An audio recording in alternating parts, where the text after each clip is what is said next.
ეს პირველი ბლოგის სტუმარია მოგესალმებით. მაგრამ დამას ძალიან დიდი მადლობა თქვენი დროისთვის. ხო, თქვენი სეზონების პერიოდი ჩვენ სეზონებს არ ემთხვევა ზუსტად. კი ბატონო.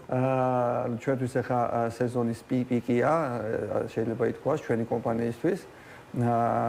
თუმცა აგვისტოში ყოველთვის არის ხოლმე რაღაცა მინელება.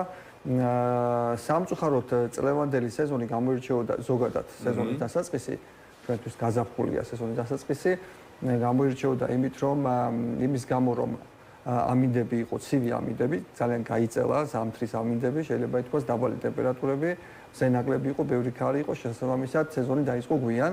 ეს უჩვეულო რამ იყო, ბოლო 30 წლის მანძილზე, რაც ჩვენი ფუნქციონირების მანძილზე, ეს იყო ნამდვილად უჩვეული რამ, არა მხოლოდ ჩვენ ქვეყანაში, არამედ მთელს აღმოსავლეთ ევროპაში ასე იყო, ასეთ და დასავლეთ ევროპაში იყო ცხელი ამინდები იყო და შესაბამისად ამ კლიმატურმა ცვლილებამ გარკვეული ზეგავლენა მოახდინა. ბევრისთვის გასაგონად, ვინც არ აღიარეს კლიმატურ ცვლილებებს, ეს ფაქტია, ესეთი რაღაც არ მოხდა.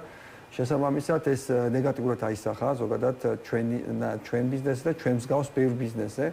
აქედან გამომდინარე, მოგვიწევს ალბათ ეს თქვა დანაკლისის რაღაცა ფორმით ანაზღაურება. გვაქვს იმედი, რომ ეს გამოცოცხლება იქნება, ანუ შემოდგომა უფრო დატვირთული იქნება, ადამიანები დაბრუნდებიან შეღულებებიდან, იმედია ცოტა ფულსაც მოიტოვებენ იმისთვის, რომ თავიანთი სახლები და ბინები მოაწყონ და ასე თქვა დიდი იმედი მაინც გვაქვს, რომ ეს წლევანდელი წელი ჩვენ როგორც გვაქვს დაგეგმილი, ისე განვითარდება. თუმცა ზოგადად შარშანდელი წლის ასე თქვა ნეგატიური ფაქტორები რაც შარშან წელს ჰქონდა, წელსაც არის ჩვენ ყოველ შემთხვევაში ჩვენ ინდუსტრიაში, ჩვენ შეიძლება წინა გადაცემასაც ვისაუბრეთ, რომ სამშენებლო ინდუსტრიაში ესეთ ციკლს გავდივართ ახლა ადამიანები ეს ომმა ყველაფერმა გავლენა იქონია, მიდიან მოვლენება რეგიონში, ქვეყანაში ასე შემდეგ.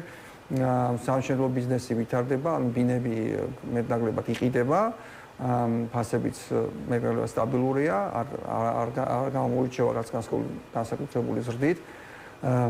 თუმცა ადამიანები, ვინც აინვესტირებენ ძირითადად ჩვენი უცხოელი წასული მიგრანტები, ისინი კვლავ ყიდულობენ ბინებს, უცხოელებს ყიდულობენ, მაგრამ შენელებულია რემონტის ფაზები. რემონტის ფაზებია შენელებული. იმიტომ რომ გაქირავების ბიზნესშიც არის ცვლილება, ფასები არის დაწეული, ანუ ადრე თუ უცხოეთიდან შემოსული ხალხი ქირაობდა, ახლა ბევრმა ბინა იყიდა, ბევრიც რელოკაცია მოახდინა, ანუ გადავიდა ქვეყნიდან, ასე რომ ან მოწოდება გაიზარდა ძალიან, ასე რომ ეს ინფორმაცია ვრცელდება ხალხში, ვინც ბინებს ყიდულობს იმ თვალსაზრისით გააქირავოს და ამიტომ და ეს ყველაფერი პირდაპირ მასში არის თქვენ ინდუსტრიაში. ხო, ანუ ეს იქნება ალბათ ეს აუცილებლად შემოbrunდება კარგად, იმიტომ რომ მე მაქვს ურთიერთობა ბევრ სამშენებლო დეველოპერთან და გაყიდვები ნორმალურად მიდის, ნამდვილად. და ასე რომ ის ბინები რომლებიც გაიყიდება, ადრე თუ გენ გარემონტდება, ასე რომ ჩვენ ველოდებით უკეთეს მომავალს, თუმცა ჩვენ დრო არ დაგვიკარგავს ნამდვილად. აუნიშნეთ 30 წლის იუბილე და ასევე ვისარგებლეთ მომენტით და წელს გვექნება 3 ახალი პროდუქტი. ძალიან აი გვია ამოვნებით მოგიშვენთ. და ერთი უკვე ჩაშვებულია, ეს არის ახალი ტიპის ფარდაჟალუზები, ეწოდებული პლისე ჟალუზები, რომლის წარმოებაც უკვე ჩაუშვით და კრებს თავის ტემპებს. ანუ წარმოება არის. ადგილობრივი წარმოება. ჩვენ